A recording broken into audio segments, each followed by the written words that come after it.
This is going to be the longest live stream that we've had this offseason. And honestly, I am very excited to dive into these Dynasty teams and to try to come up with some trades, try to come up with some ideas of what these teams should be looking to do, whether that's rebuild, whether that's contend, or maybe stay a little bit flexible and just come up with some rookie plans over the next few months.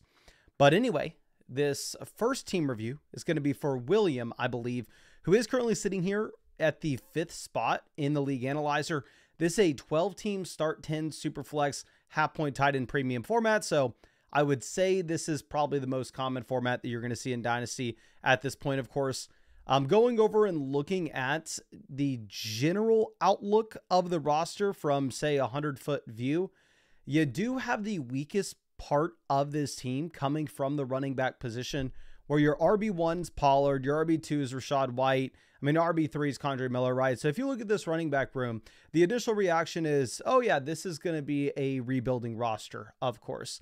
But you always have the possibility of deciding to go ahead and maybe pivot over and acquire a running back, whether that's at the 105 or whether that's maybe trading a wide receiver that we don't particularly need like Jordan Addison, to see if you can bring in a veteran running back such as Alvin Kamara to try to actually push to contend this season. So talk about all the possibilities for this roster here. But anyway, looking at the quarterback position, we are currently sitting with Stroud, Young, and Matthew Stafford. Obviously Mac Jones, complete zero at this point.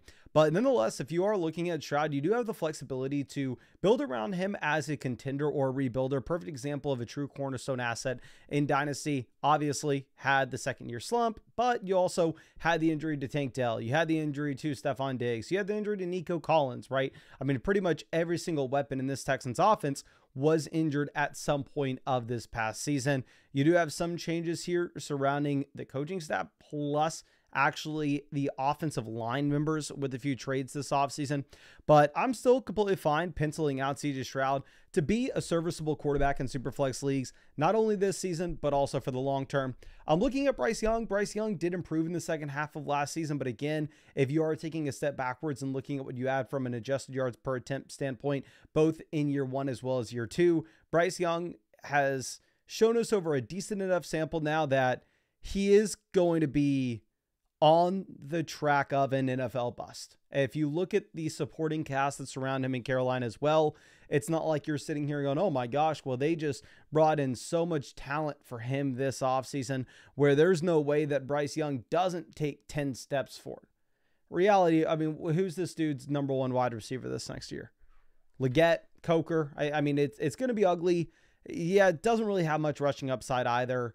So Bryce Young, if he's my QB3 in Dynasty, I'm probably pretty happy with it, right? Because the very least is going to be starting. So you could throw him in during a bye week. You could throw him in if one of your top guys gets injured. And at the same time, maybe he does take steps forward. Maybe he is able to put things together. But to have him as your second most valuable quarterback in your Dynasty build, a little shaky. Yeah, Matthew Stafford here. Obviously, Stafford, you're going to get another year or two out of the quarterback 2 production. You have no rushing upside. Overall, I would absolutely love CJ Stroud as my QB2 in Dynasty. I would absolutely love Bryce Young as my QB3 in Dynasty. But this quarterback room probably is leaving some to be desired, right? Going over and looking at what we have at running back, when we're sitting with Pollard, White, Miller, like we already discussed, this is a running back room that you're not going to be able to contend with this next year. Even best case scenario, let's say the Titans select Cam Ward. All of a sudden, they're an above average NFL offense. And you have Tony Pollard split in the backfield with Tajay Spears. Even in that scenario, it's not like Pollard's going to be a running back 1 in fantasy. At the very most, you're looking for mid RB2 production. He does have pretty much a guaranteed volume this next year, unless they decide to take somebody in the NFL draft, given the contract situation he is looking at. Rachaad White looks at this point to just be a handcuff. So running back's very ugly, but going over to wide receiver, this is going to be the strength of the team very easily. We have Puka Nacua, cornerstone piece. We can build around him to win this year. You can build around him for the long term. Drake London, cornerstone piece. You can build around him for this year. You can build around him for the long term. Going over looking at Addison, Shakir, Juwan Jennings, completely fine wide receiver depth. The issue that I'm going to have with this roster, right, is it's situated in a way where in a start 10 league, I don't necessarily know if you can say, oh, okay, yeah, we are close enough to being a contender where it makes sense for us to go through and trade Khalil Shakir to try to go get a stopgap running back like James Conner. Because if you go ahead and you make that move and you start trading off these future assets to just try to maybe turn this team into somewhat a contender this season, you're taking on a lot of risk where if that goes wrong, all of a sudden this team could be looking like a complete dumpster fire a year from now, where right now you have some pretty solid assets.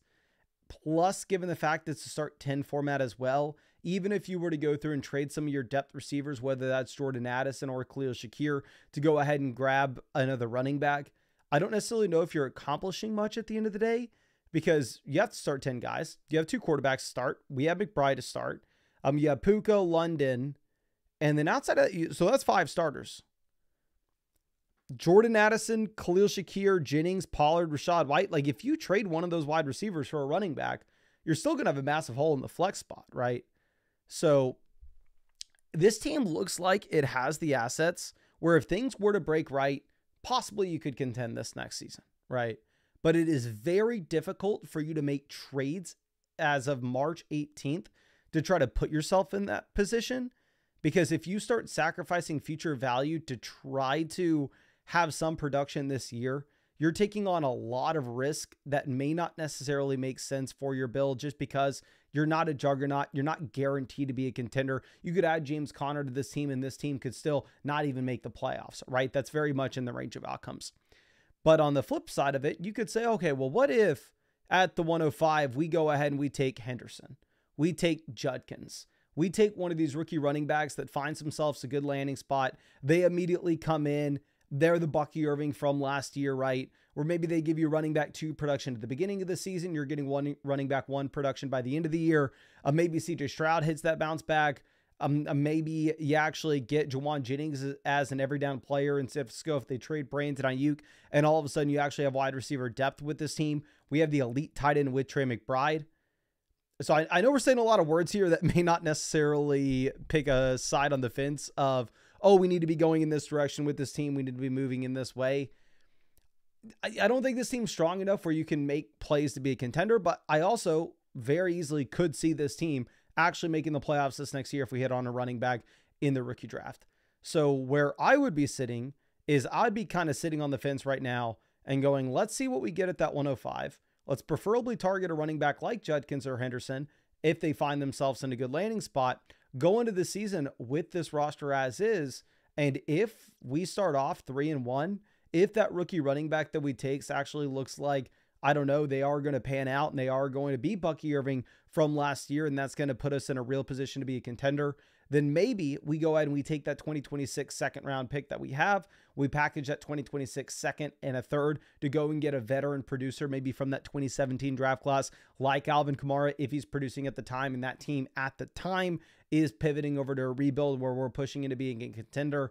I think that's very much in the range of outcomes, and that's very possible for this team, but it would be foolish to make that decision now. It doesn't pan out that way. Instead, you get an injury to Puka Nacua and the team's screwed. So I think you take a running back at the 105 if we get the shot. Obviously, if Ted McMillan falls, you go ahead and you pull the trigger with him. We're still definitely taking best player available. And if we start off the season at 1-3, we start off the season at 1-4, then very easily we are pivoting over to a rebuild where we're throwing Matthew Stafford on the trade block. We're throwing Tony Pollard on the trade block. We're throwing Juwan Jennings on the block. I know we're not saying much with this roster. I just think that you're in the classic situation where to make moves right now to put yourself in a rebuilding or a contending position probably doesn't make the most sense. For me, I don't really see any clear sell high candidates on this team either. I think a lot of it is just putting yourself in the position where you have the flexibility to make those moves early in the year. And I think to do that, really all you have to do is try to swing on a running back there at the 105, which there definitely should be candidates in that range. But I really appreciate you and really hope I was able to help you out in some way with this. I wish I had more for this roster, but I'm sorry. I think you're kind of stuck with where you're at. At least if it was my Dynasty team, I would feel that way. But let's go over and let's check out this team from Brandon. It's a 14-team full PPR league with IDP, but doesn't add much to points. Traded my first to get Aaron Jones after a hot start with my wide receivers last year. Injuries did not help. Okay, a couple different things. If you are looking at the IDP aspect, I'm very sorry. I'm not going to be able to help out much with that. But again, I know that you're saying, well, the IDP scoring is not going to make a big difference. The IDP scoring is not going to make a big difference. We're not going to talk much about it, especially, I mean, if you're looking at, say, an IDP league where you start one defensive lineman, one linebacker, or one defensive back, and then one defensive flex, there the IDP aspect makes no difference whatsoever because the depth of the positions, really, you're going to be able to find anybody to start. Should be easy, super replaceable. Where obviously, if you're in an IDP league where you're having to go through, you're having to start 3 defensive linemen, you're having to start 5 linebackers. If we start getting deep, then at that point, we maybe have to go ahead and we may have to actually start looking at those individual defensive players. But anyway, I know it seems crazy that last season we decided to trade our future first for Aaron Jones, but I do want to point out that this is a 14-team, 1-quarterback format, right? So in a 14-team, 1-quarterback format, just naturally, when you're trading a future first from a contending team, it's not going to matter too much because at the end of the day, that future first could be the 114, could be the 113, could play out as if it was an early second rounder, especially in a 1-quarterback format where quarterbacks aren't going to be pushing down value to other positions down the board. It could really be like a mid-second in a Superflex league, to be honest. So on a contending team, I think it was a fine deal. Obviously, this is a roster that really does need help at some running back, but we'll talk about that in a second. Anyway, starting off, quarterback, we're sitting with Jaden Daniels. We're in a super comfortable spot. Not much to discuss, right? Jaden Daniels, my QB2 in Dynasty. I think you can make an argument to have him as QB1. It's a start 6 league in terms of the offensive side of the ball, not including the individual defensive players. So Daniels should make up a very high percentage of our starting lineup output weekly. I actually do think that here in this start 6 league where maybe wide receiver depth isn't too important, having the elite level quarterback's great, even in a 1-quarterback format. So really like where we're sitting there. I'm going over and looking at running back. We have Aaron Jones. We have Jalen Warren. That's about it, right? Jonathan Brooks, going to do nothing this next year. Braylon Allen, wouldn't be surprised if we never hear his name again. Same thing with Will Shipley. Now, of course, best case scenario with these guys like Braylon Allen, Will Shipley, is they head into the season as premium handcuff backs. Whereas if you were to get an injury to Barkley, maybe Shipley startable. If you were to get an injury to Breece Hall, maybe Braylon Allen startable. It's just very difficult to go through and try to project them out in March, especially before we actually get the NFL draft. The positional strength that this team has, I mean, by far, obviously, is going to be at wide receiver, where we are sitting with the combination of Malik Neighbors, Brian Thomas, Nico Collins, as well as A.J. Brown. And keep in mind, this is a 14-team format as well. So this is a team that is sitting with 4 wide receiver ones, 2 of which are going into year 2 that are the definition of cornerstone assets, where you could actually see the value of Malik Neighbors continue to climb. You could actually see the value of Brian Thomas continue to climb 12 months from now. So this team is 100% a contending roster, regardless of the rest of the, build, specifically because what we are looking at with the receiver position. Going over to tight end, I'm sure we got away with starting Zach Ertz this past year. Zach Ertz gets the extension. I think to go through and try to rely on Zach Ertz this next season, especially as they start bringing in other weapons like Deebo Samuel, maybe in a 14-team full PPR format, you can get away with it a little bit more than you would in like a half PPR 12-teamer.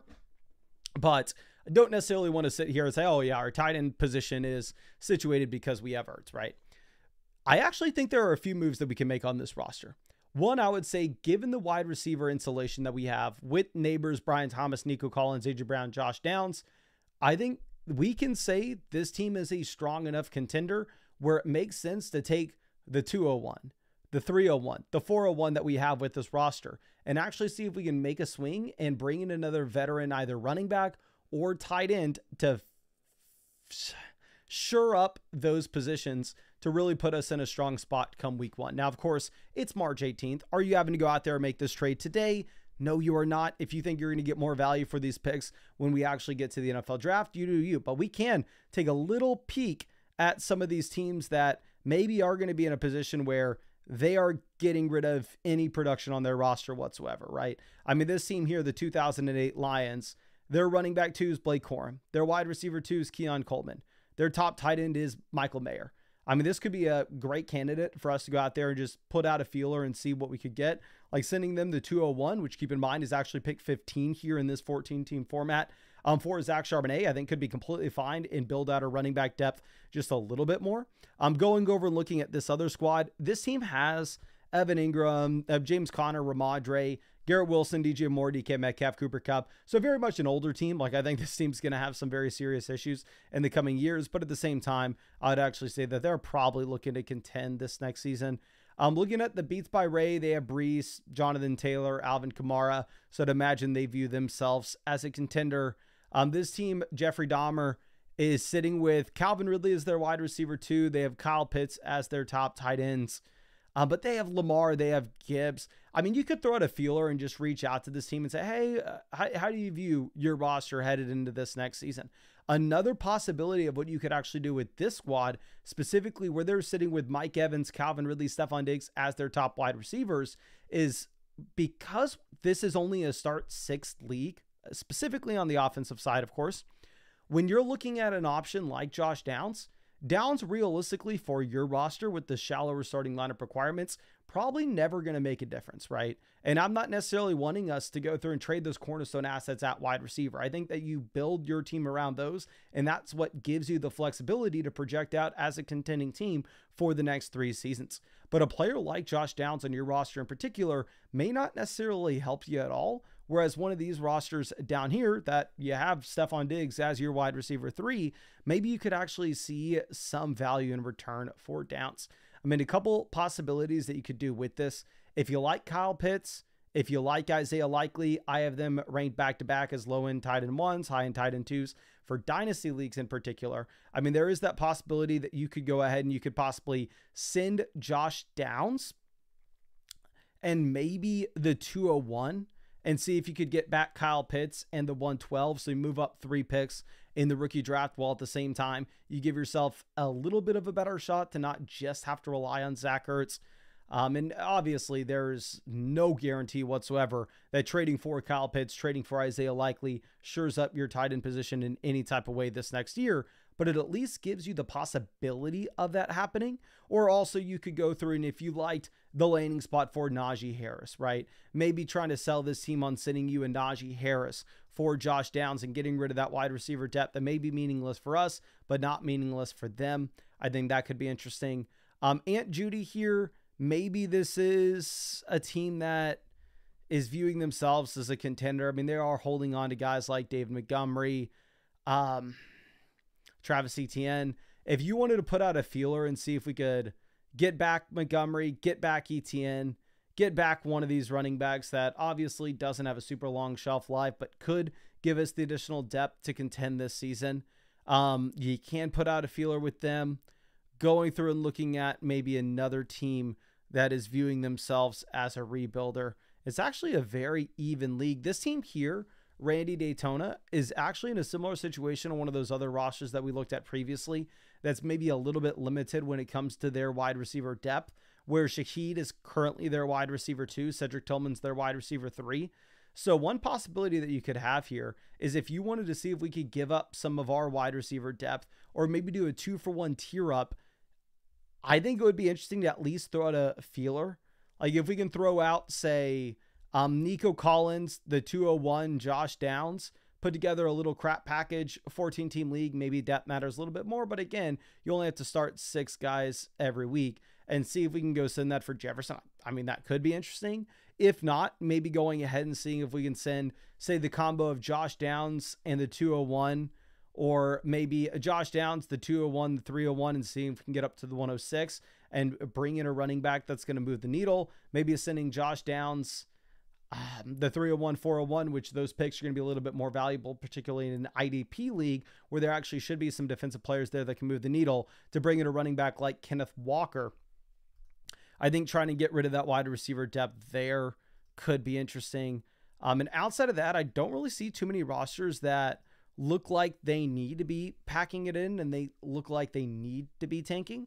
But again, I would be putting out feelers for those teams, either trying to get rid of Josh Downs, the meaningless wide receiver depth, given your league settings and how your team's situated, or those later rookie picks, such as the 201, the 301, the 401, to try to move over and get a veteran running back, veteran tight end that's going to be able to help you contend. But I really do appreciate you and really hope I was able to help you out in some way here, my friend. But let me move over, and I think we have some people in the chat. Let me talk to the chat just real quick. I'm sorry. I'm going to try to do a better job of setting this live stream up so I can get your messages up on the chat.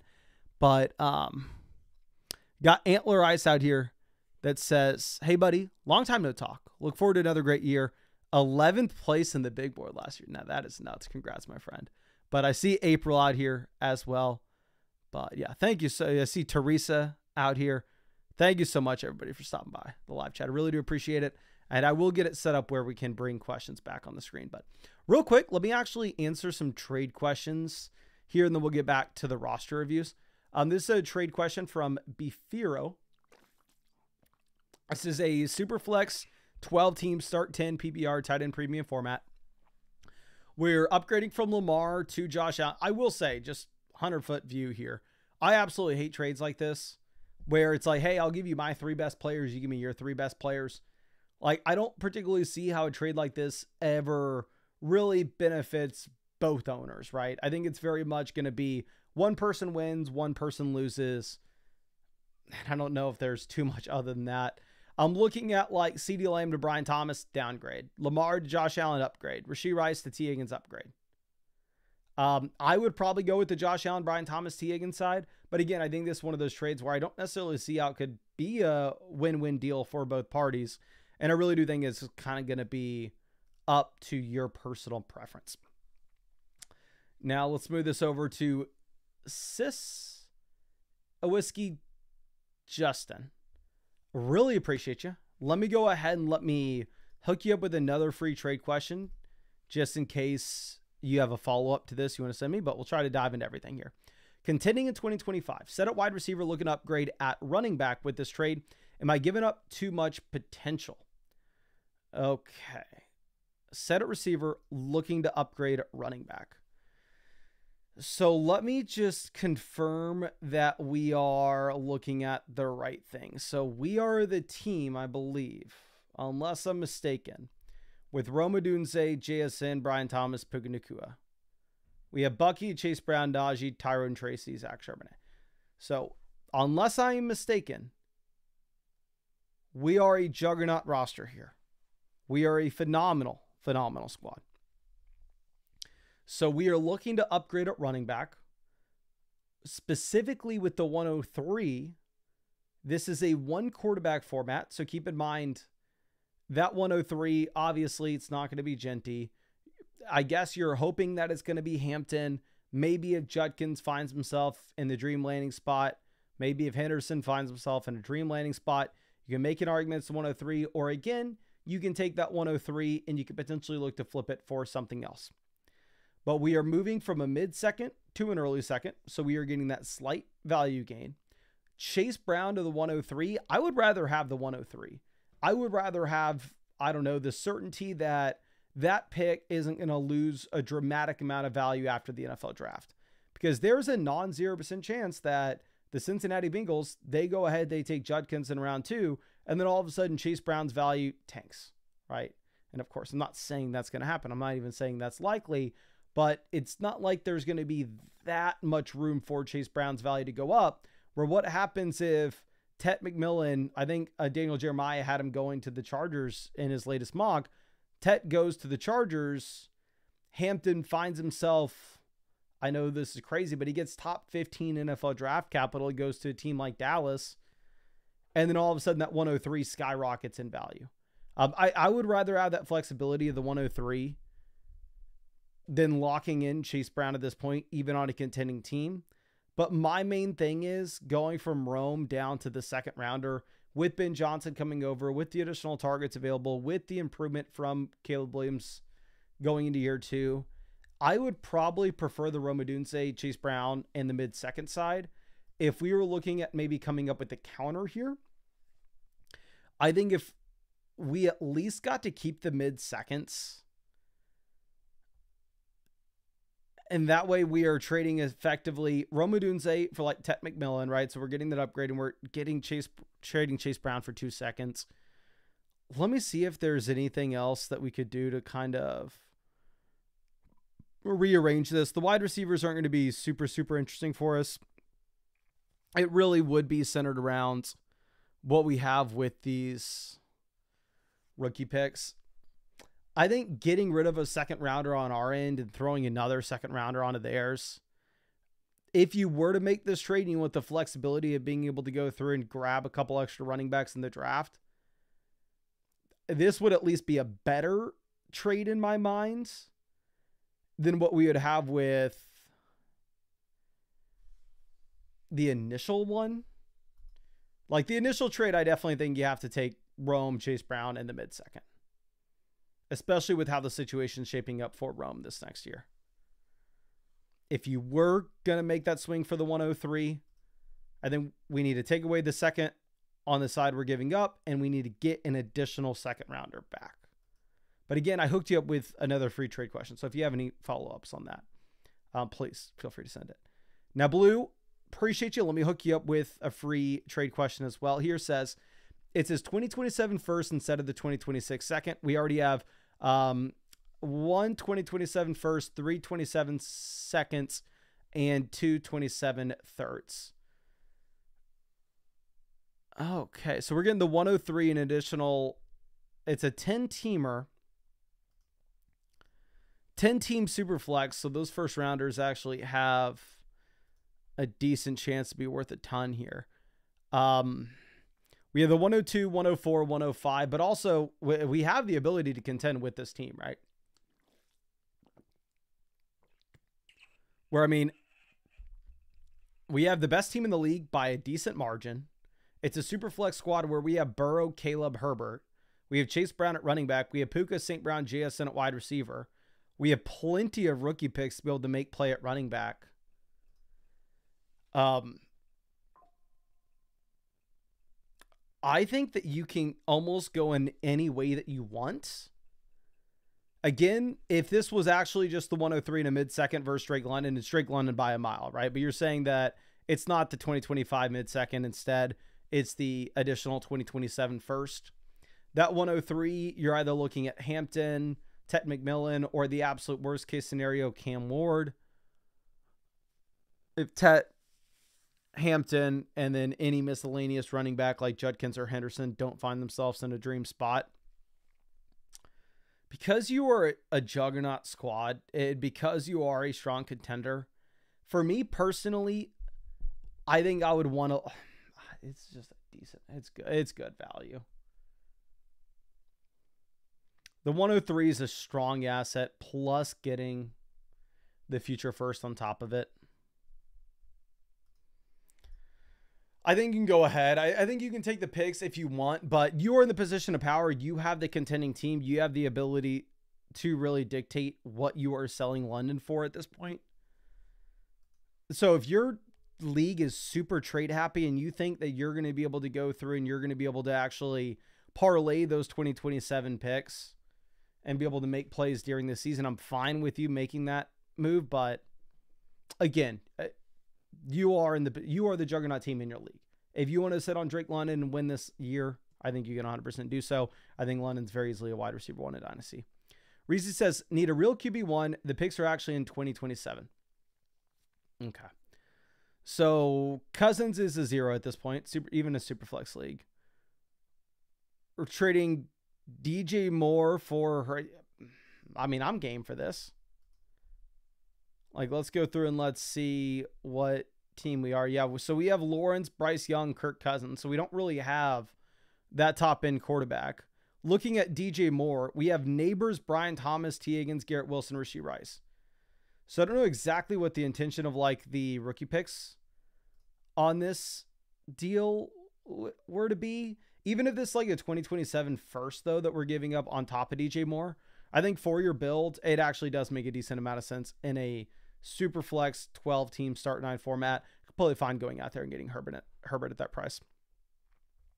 Reezy says, try to fix it. I'm setting a 2027 first for 2020. Okay. I apologize for that, my friend. Yeah, again, I think sending, because Cousins I view almost as a 0. Higbee is a 0. If it's DJ Moore in a first versus Justin Herbert in a second, for your team where DJ Moore is arguably your wide receiver 5 and Justin Herbert would be your quarterback 1, I think you make the deal. TJ coming through, trading the 107 and the 111 for the 103. This is a 1 quarterback, 10 team start 8 format. So going ahead and looking at our squad here, and we are TJ. So, in a 10 team league, I don't know if we can say that you have Genty coming in, right? Having Genty come in does, I don't want to say completely fix our running back room, but it does give us a lot of flexibility in comparison to what the other options would have been. So if you have Genty coming in, 107, 111 versus the 103, specifically in a 1 quarterback format, right? Let me go ahead and let me pull up our rankings on the site just to show the differences that you're going to have here with the 1 quarterback superflex ranks versus the 1 quarterback rookie ranks versus the superflex. So the 103 in a superflex, these aren't exactly my rankings. These are the expert average. I believe if you look at by my rankings, I actually have Hampton up there at 3, right? Yeah, so I have Hampton at 3. We'll look at my rankings for just for a second. But 103 Superflex League, no matter what, you're getting Genty, Tet, Hampton. But the thing is, when you're going down and you're looking at the 107, when you're looking at the 111, you're looking at better prospects in the Superflex format in comparison to the 1 quarterback league.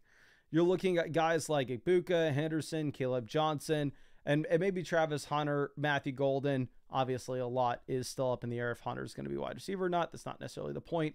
But the point is, you go over and you look at the Dynasty 1 quarterback format. Let's look at rookies. That 103 kind of remains the same, but the 107 and the 111 does get a little bit worse because those 2 quarterbacks are off the board. So this is that 1 quarterback rookie draft where those rookies that we're looking at, you're looking at, say, Henderson, Caleb Johnson, that range of guys at pick 7. At pick 11, you're possibly looking at one of the tight ends. It's a 10-team start 8. If it's a start 8, 10-teamer, I'm completely fine, especially 1 quarterback format. I'm completely fine just taking the 103, just making sure you're getting the blue chip rookie. If it was a Superflex 12-team start 10, where quarterbacks are going to push down values a little bit more, and at the same time, you're actually going to be required to build out some more depth with your roster rather than just going for those top-end studs, I think I could make an argument for the 107 and 111 side. But for your roster, for your league settings, I think we probably prefer the 103 here. Well, let's go ahead and refresh this. Our next question is going to be coming out from Bodie. I got your message. I'm sorry it's taken us this long, my friend. I know I told you that. Had the mom in town this weekend, so we were going to stream on Monday. I thought she flew out on Monday and I was going to stream Monday night. She didn't fly out till this morning, so I didn't get to stream till today. But anyway, super excited to check this team out for you. Appreciate you sticking with me for so long. My friend says, I traded DJ and Kyler and a 2026 first for Jefferson. I'm going to draft Genty with my first this year. I need running back help. Do we have any other advice? Since it's a 6-point passing touchdown format, who are going to be starting most weeks for our 2 QBs? Well, first off, let me hook you up with a free trade question and a free start set question. That way, hopefully we can help you with that during the season as well. Second off, we do have the best team in this league. It's a 10-team start 9 Superflex PPR non-tight end premium. So very much this is a league where depth is going to be as prioritized. Instead, what we are going to be more so wanting to do is build around the top blue chip players. And honestly, for that reason, with these league settings, great deal with Justin Jefferson. And obviously we can see right away, we have a juggernaut squad, right? I mean, going through and looking at the league analyzer, we have the best team in the league by a decent little margin here as well. Now, maybe we are stuck in a tough spot though. And the reason being is specifically in a 10-team Superflex league, in comparison to what you are going to be looking at with a 12-teamer. 12-team league, everybody's going to try to get 3 starting quarterbacks. Not everybody's going to be able to do it. Everybody's going to have 2 to 3. And then obviously there'll be maybe 1 team hoarding 4. And a 10-teamer, everybody's going to try to get 3 starting quarterbacks. They should be able to, and there'll be a couple teams stuck with 4, and the trade market, the demand there for the quarterback position isn't going to be great. So obviously, I would love to come through and say, oh yeah, this team should sell Sam Darnold. Let's go ahead. Let's find a team that needs Sam Darnold. That team has Bryce Young as their 3rd quarterback. That team has Justin Fields as their 4th. This team has Matthew Stafford as their 3rd. I mean, maybe this team here, Dun Dallas, could actually use Darnold. We'll keep them open. Maybe this team, Caleb, could use Darnold. Maybe. This team has a 3rd QB. Actually, there are some teams, even in this 10-team format, that could use that 3rd quarterback. So actually, maybe there is a chance that we can sell a quarterback here, which is a blessing in a 10-team league now. With that being said, for me personally, I actually don't think I would try selling Darnold, but I don't think you're going to be able to, really. I think the guy that you end up having to sell here is Drake May, to be completely honest. And I understand people are very excited about May. May was put in a horrible situation last year. He looked very good in that horrible situation at the same time. But realistically speaking, if you are projecting out how that may change this next season, it's not like the offensive line's getting 10 times better. They went after pretty much every free agent wide receiver that they could. Godwin said no. Kupp said no. I mean, they couldn't get Metcalf. So the supporting cast is still going to be very weak.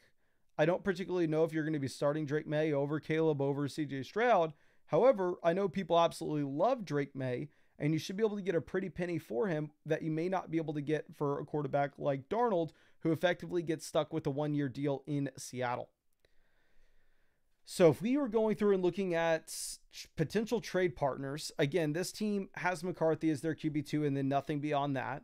If we are trying to map out a trade that could make sense, we're not going to be able to sell them Darnold for anything, right? I mean, go ahead and offer them Darnold for the 108. See what happens. If they say yes, then perfect. We're running for the hills. We're laughing as we do it. If we're looking to sell May, there is a world in which they could actually purchase Drake May and give us a couple of these rookie picks to give us flexibility in the rookie draft. Like, I actually don't hate the idea in a 10-team Superflex league for us to go through and trade Drake May, get back the 103, and here's my initial offer. I would send them Drake May for the 103 and the 108. If they say no to that, I'd maybe be willing to do Drake May for the 103 and the 110. And if you were able to do that, you're still sitting with Caleb, Stroud, Darnold at quarterback. We have the 101 to bring in Genty, the 103 to possibly bring in Hampton, plus the 108 to maybe get another falling running back like Henderson. And then all of a sudden, you really haven't impacted your starting lineup for this next year. We still have the extended runway with the quarterbacks of Caleb as well as Stroud. Plus, you have a ton of bites at the apple at running back where potentially one of those guys actually does end up hitting, and we can contend with a young running back core, a young wide receiver core, and a young quarterback core. You have the best team in the league, so this is very much possible. So I think those are some possibilities of trades that we can make with this team involving quarterback. This next squad is sitting with Russ and Daniel Jones as their QB3, QB4. If you were to go through and if you were to try to move off of one of the quarterbacks, you can obviously try to send them Darnold for McCaffrey. They're probably not going to take it, right, if we're going to be realistic. If you're looking at selling Drake May, they honestly may not have the firepower to get a deal done with you. This next squad that has Aaron Rodgers as their QB2, if we were looking at a potential trade with them, I don't necessarily know. The issue is this team is a contending roster based off the veteran assets it has, but long-term, the value is absolutely disgusting, where I don't necessarily know if they could afford to offer you anything. So really, I think that first team we looked at's the only team that could afford to pay you something for a quarterback that could potentially be a win-win. Looking at a running back situation, we're bringing in Ashton Genty, which does give us just a ton of flexibility here, right? When we have that anchor running back, when we have that bell cow, we are able to just say, who cares if our running back 2 is weak with Spears? Who cares if our running back 2 is weak with Javonte? We're going to play it by ear. Maybe if we're starting Javonte Williams at the beginning of the year in Dallas, and if he is as much of a turd as he's always been, then during the season, we can go through and trade our 2026 second and 2026 third to go get a running back that's producing during the year from a rebuilding roster such as Joe Mixon. But of course, I wouldn't want to make that deal now just because we don't know if Joe Mixon is going to be that option that actually is producing at that time. I'm going over and looking at what we have at wide receiver. This also gives us a ton of flexibility, similar to what Ashton Jeanty does, similar to the top-end assets at quarterback, where we have Jefferson, Neighbors, Nico, Harrison. Absolutely nothing I want to do to change wide receiver here. Beyond these top 4 names, we don't have a ton of depth, but at the same time, it's a 10-team Superflex Start 9 format, so wide receiver depth's not going to be the most important thing in the world. Going over and looking at tight end, we're perfectly fine with Hawkinson and Likely. So you're in a great spot. Another possibility of what we could do outside of trying to make that quarterback deal is also looking at some of these additional rookie picks that we have at the 210 and the 301 and seeing if we can find maybe a rebuilding roster that has a couple of veterans to see if we can make a trade with them. Again, issue is 10-team format. Most people are going to view themselves as a contending build, even if they're not. This squad here has Jordan Addison, Quentin Johnston as their top 2 wide receivers.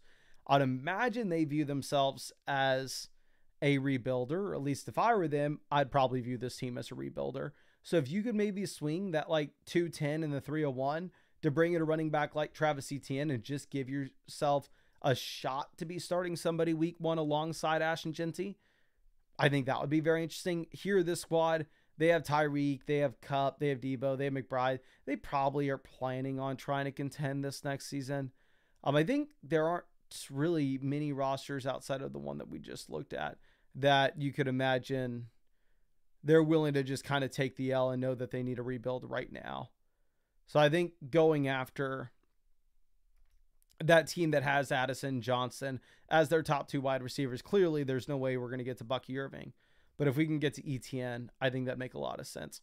And as the squad sits now, I think if we were rolling into the year with the quarterbacks as is of Drake May and Sam Darnold, they will probably be on my bench in favor of Caleb Williams and CJ Stroud most weeks. But again, I did hook you up with that free start set question, my friend. I know you remember the site also, so I'll be updating the weekly rankings every week during the year at quarterback to hopefully help you out there as well. And also, I hooked you up with that free trade question, just in case you have any questions about the trades that we discussed with those top quarterbacks. But I really do appreciate you and hope I was able to help you out in some way. And yeah, thank you so much for being with us for so long. But let's move this over to Golf Stallion. Says, I drafted in a 14-team startup league with the goal of winning this year.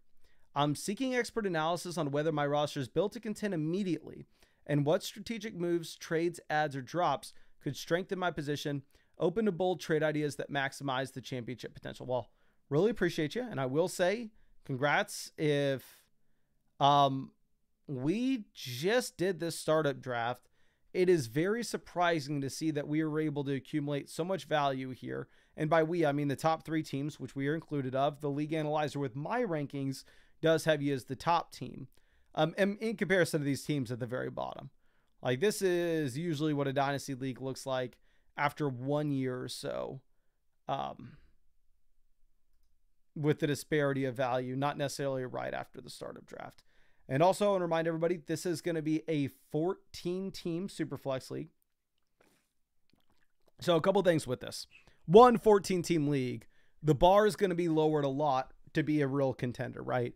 For you to be an RB1, you don't need to be a top 10 guy. You don't need to be a top 12 guy. You just need to be a top 14 guy. For you to be a wide receiver 1, same thing. Plus, the other adjustment we're going to be making here, specifically in a 14-team Superflex League, going back to the supply and demand of the quarterback position, it is very much skewed in a way where quarterbacks are almost impossible to come by, and they are going to be very, very expensive to trade for. The reason being is almost everybody in a Superflex League, whether it's a 10-team, 12-team, 14-team league, they're going to try to get 3 starting quarterbacks. In that 10-team format, if you just do the math, there should be enough for every team in the league to get at least 3 starters, plus a couple teams will have 4. In a 12-team format, there should be enough for everybody in your league to get 2 starters, with the majority of the other teams getting 3. In a 14-team format, not everybody's going to be close to having 3 quarterbacks starting. Like, looking at our roster, we only have Jaden Daniels as a starting quarterback. This team's QB3 is Tyrod Taylor. This team's QB3 is Deshaun Watson. This team actually has all 3. This team's QB3 is Hendon Hooker. This team doesn't have a QB3. This team has 4 starters, so obviously they are going to be trying to make some trades. This team's QB1 is Russell Wilson. This team's QB2 is Joe Milton. This team's QB3 is Jarrett Stidham. This team's QB2 is Anthony Richardson. QB3 is Spencer Rattler. This team's QB3 is Sam Howell. This team's QB3 is Rodgers. And this team's QB3 is Gardner Minshew, right?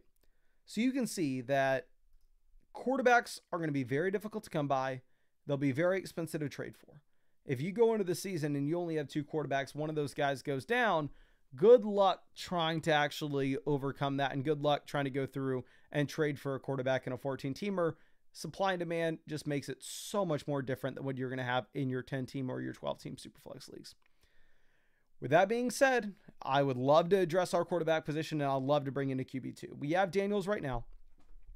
We have Cousins, who looks like he is going to be backing up for Michael Penix this next year. Maybe ends up getting traded, but as of now, Atlanta is paying the dude.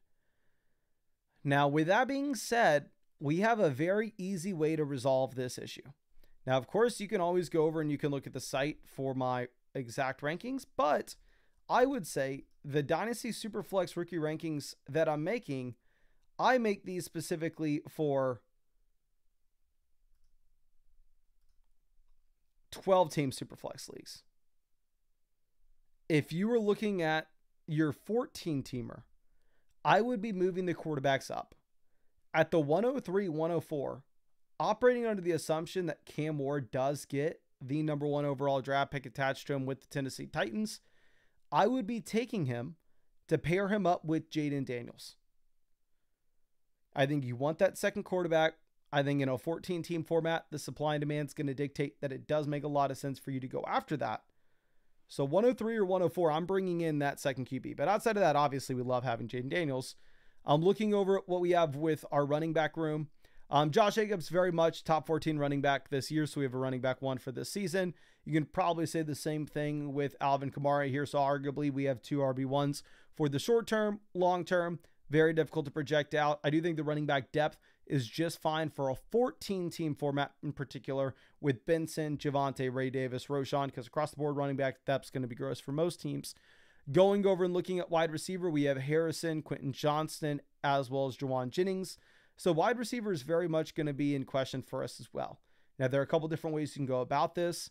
Maybe with that 103, maybe with that 104, you end up coming away with Ted McMillan, right? So in the rookie draft, we have Ted McMillan, we have Cam Ward. We immediately solve quarterback, and hopefully we solve wide receiver as well. And in a 14-team format, if Harrison can be a top 14 receiver, McMillan could be a top 28 wide receiver. Quentin Johnson could possibly be a top, say, 42 wide receiver. Juwan Jennings being a top 56 wide receiver would be just fine at the wide receiver position. Now, am I going to make it an argument that it's a strength? Of course not. Going over and looking at tight end, we have Komet, which is whatever. We can get by in a 14-team league. With all that being said, if you want to contend this season, I don't think the moves to be trading the 103. I don't think the moves to be trading the 104. I think you can still contend with those pieces, to be completely honest. But what you may end up having to do is you may have to trade that 114. You may have to go ahead and send that 114 and bring in a veteran wide receiver in particular, assuming that we take Cam Ward at the 103. Another option that you could have is trading the 114, trying to go get a veteran quarterback, and then just actually taking Hampton instead with one of those picks. I'd still probably take Ward given the quarterback premium that you're going to have. But the main thing that we need to do right now is go ahead and just scope out the landscape and see if there are any teams that look like they should be rebuilding that would be willing to move off of an asset or two. This team here, I mean, their RB2 is Will Shipley. Their wide receiver 1 and 2 is Cooper Kupp, Romeo Doubs. Now, yes, they have the 101. Yes, they have the 106, but the issue is this team has no idea what the hell they're doing, right? They don't have their own 2026 first, and they have a team that's going to get absolutely smacked around. So I would love to say, oh, let's send them the 114 and a couple late picks for McCaffrey. They're a rebuilding roster. But the reality of the situation, they're probably not making that deal. I don't know if they know what they're doing. I'm going over and looking at this team. They have Geno as their QB2. This could be a very interesting move if you wanted to make it. If you did not like Cam Ward and instead you wanted to trade that 114 for Geno Smith to get that serviceable second quarterback in a 14-team Superflex league, and then instead have the flexibility with that 103, 104 to maybe take both a running back and a wide receiver, 100%, I think that could be a move to make. I'd be completely fine sending them right now an offer of the 114 for Geno and seeing what they have to say. This does look to be a team that's probably on the rebuilding side. Their RB1's Najee. Their wide receiver one is Ricky Pearsall. But again, they really have a hodgepodge of random pieces on their roster. I'm going over and looking at this squad. They're kind of all over the place as well. I think they probably are looking to contend. I'd be surprised if they're selling off 4 picks at this point. This team definitely is looking to rebuild. They're sitting with 1, 2, 3, 4, 5 2026 first rounders.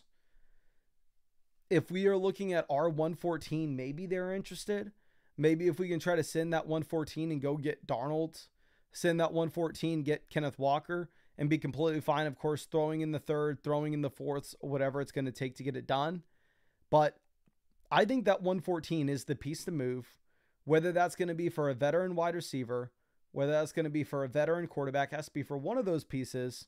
Again, if it's not for the veteran quarterback and you trade the 114 for the veteran receiver, I think you're going to be penciled into taking Cam Ward with one of the picks, the 103 or the 104. But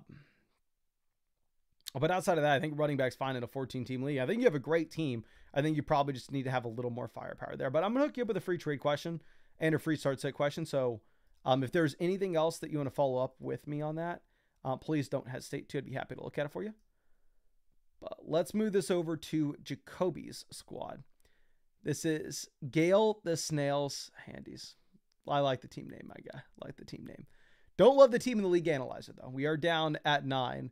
This is a Superflex 12-team, start 10, PPR, half point tight end premium. So standard Dynasty league settings that most people are going to have here. Looking at the squad, it is one in which we are going to be in a very uncomfortable position. The reason being is if we are looking at the 2026 rookie picks, we are not sitting with our own future first. We don't have a 2026 first at all. So with that in mind, we don't have the possibility of us being able to go ahead and burn this down if it doesn't work out. If Etienne gets injured and Jalen Hurts gets injured, we can't sit here and say, oh, okay, well, I guess we need to go ahead and we need to play for 2026 because you're not going to get the benefit of moving off of your assets and in return being able to bring in the 101 next year, right? Or even the 102. So you are very much penciled in to be a contending team this next season. With that in mind, quarterback, we should be just fine with. We have Jalen Hurts, so we have the top end quarterback 1. Going over and looking at what we have with our second and third slots, we have Tua and Justin Fields. Am I going to sit here and act like this is the strongest quarterback room in the world in a 12-team format? Probably not, right? But, I mean, you can make an argument when Justin Fields is starting, he is going to be startable as your QB2 in Superflex, given the weekly rushing ceiling that he has. And when Tua has been healthy, he has been a fine QB2 in Superflex. So you very easily see Fields get benched, very easily see Tua get injured, but you get 2 bites at the apple here. So at least one of these guys should be serviceable. I'm going over and looking at running back. We have the anchor with Etienne, right? So Etienne, one of the very few running backs in Dynasty that you can comfortably project out for this season and for the next few years. We have Kenneth Walker. We have Pollard. So we have plenty of running back production in the short term. Kenneth Walker coming to the end of his rookie deal, of course, and maybe a little bit tougher to project out. I'm going ahead and looking at the wide receivers. We have Garrett Wilson stacked with Justin Fields. We have Jalen Waddle stacked with Tua. We have Metcalf. We have Ricky Pearsall. So we don't really have that top end wide receiver the way that we do with the top end running back or the top end quarterback. We have a depth at the position. Tight end, we have absolutely nothing. So I'd say how this team sits right now, you're in a very difficult time competing. Now, of course, we do have some flexibility here, and that's going to come in the form of these rookie picks. And honestly, given the fact that we don't have our 2026 first, however, we do have a considerable amount of these 2025 picks, I actually do think that there are some moves that I'd be making, not just drafting rookies here, but instead, I actually think that you're probably incentivized to go ahead and actually trade some of these rookie picks if you can find the right price. Now, of course, we're going to be looking at a couple of these teams that maybe are a little more incentivized to go ahead and rebuild, but let me hook you up with a free start sit question and a free trade question as well, just in case you have anything here that you want to follow up with, of course. But there should be some of these teams at the very bottom that look like they're absolute buns, that look like they probably are going to have to go ahead and try to hit that rebuild button that could be interested in a couple of the assets that we have.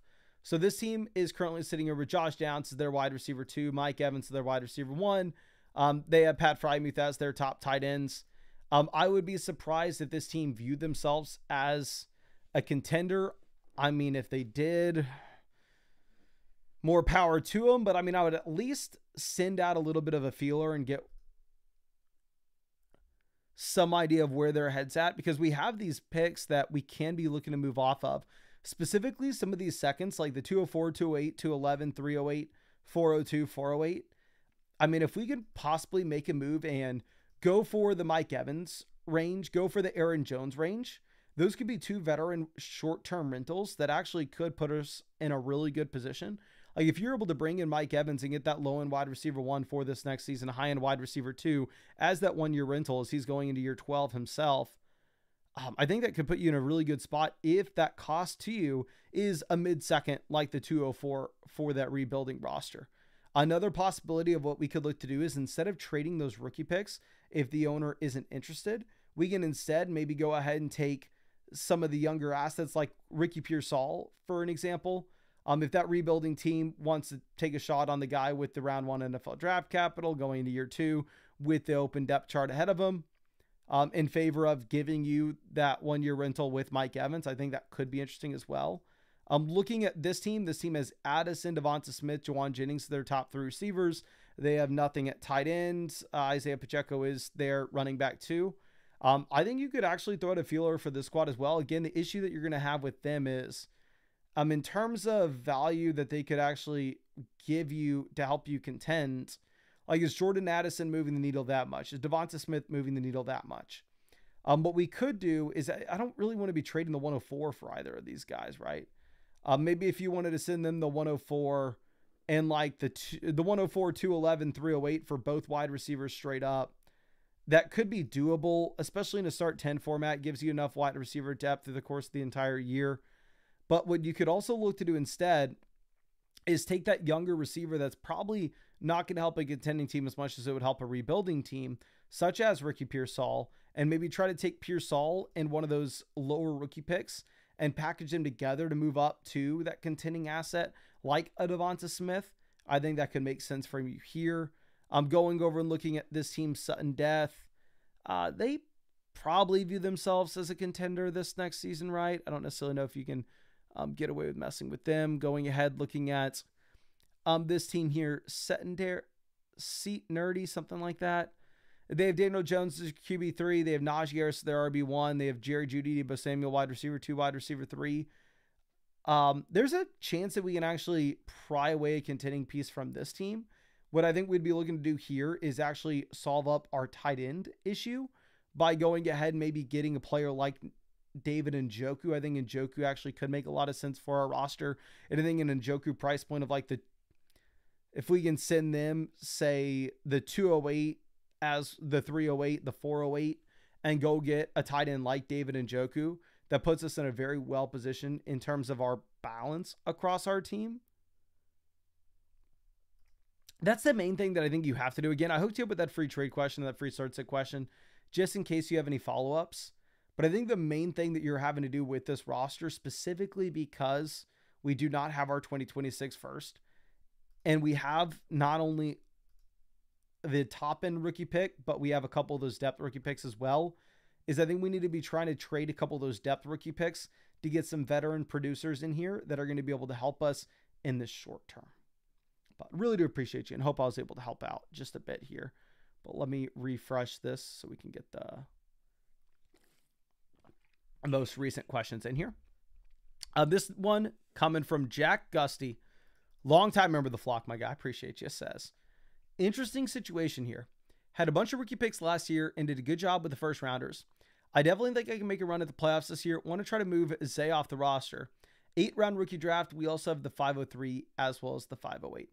So this is a half point tight end premium, 2 quarterback start 11 format.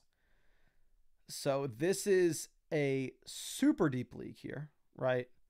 Where when I have played in leagues like this, I have primarily tried to build around the wide receiver position in the past, particularly the wide receiver depth.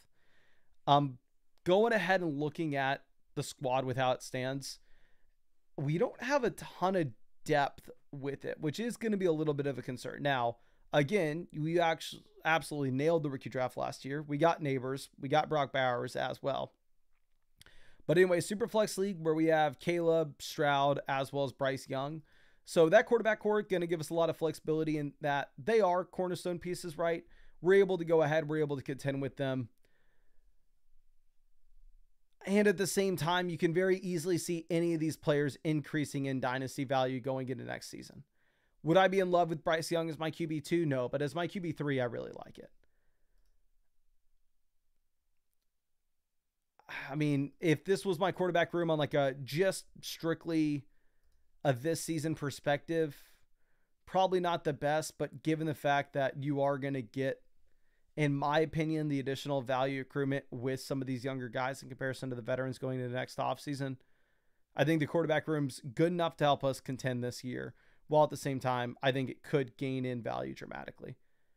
Looking at what we have at running back, we have CMC, who should be able to help us contend in the short term. We have Kenneth Walker, last year of the rookie deal. Maybe not the easiest projection on what to expect in terms of long-term value, but still not like you're in a bad spot at all with Kenneth Walker. The depth behind it's very shaky. We have the 110, the 203, the 204, the 210, the 303, the 310, the 403. So we do have plenty of depth here in the rookie draft if we wanted to go ahead and if we wanted to actually look to shore up some of this running back depth behind CMC and Kenneth Walker. But that's not necessarily something that we're needing to do through trade at the moment. While at the same time,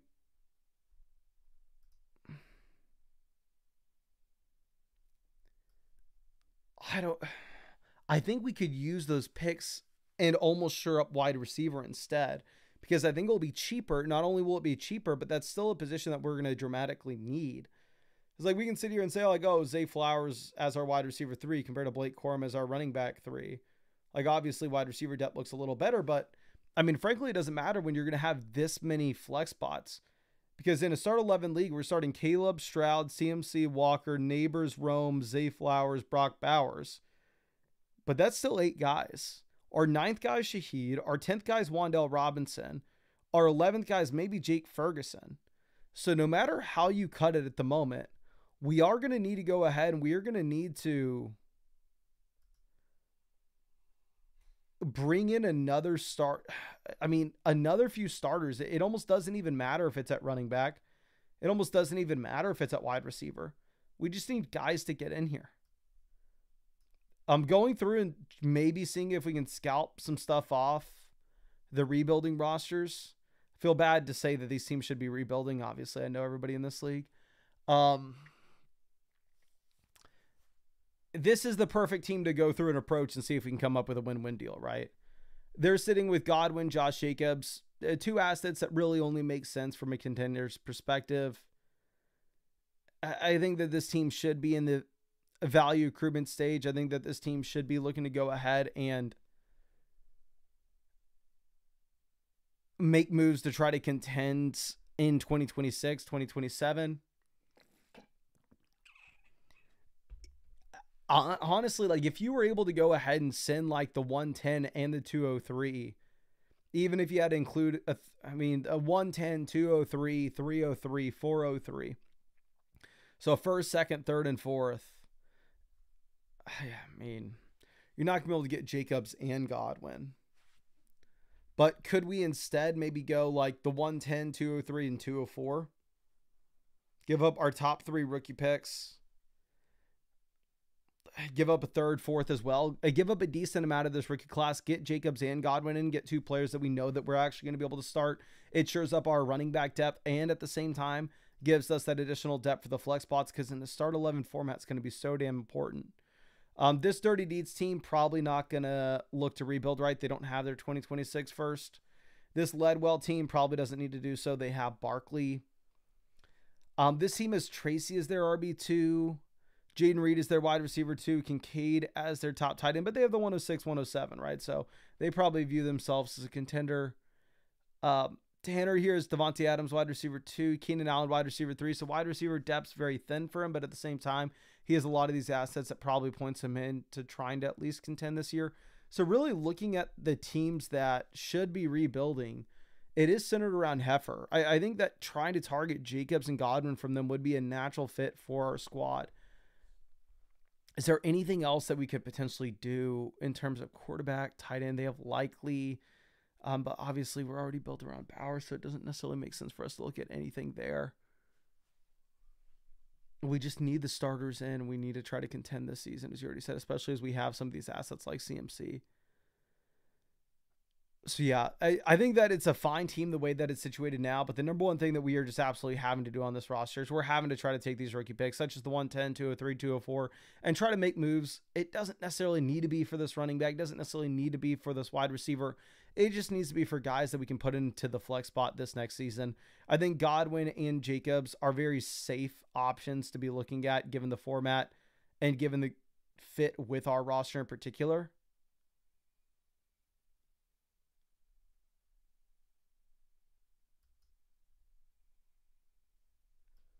But I really do appreciate you, and thank you again so much for sticking with me so long, my guy.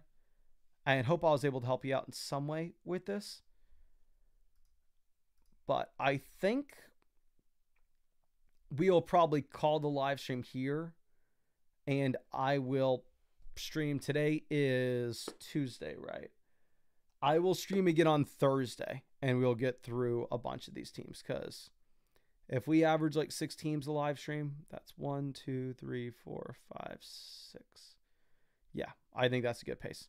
So we'll call it here. I think this was our longest live stream of the offseason so far. We are ramping up, trying our best, but really appreciate y'all sticking with me. And yeah, I hope I get to see y'all on the live stream with Thursday.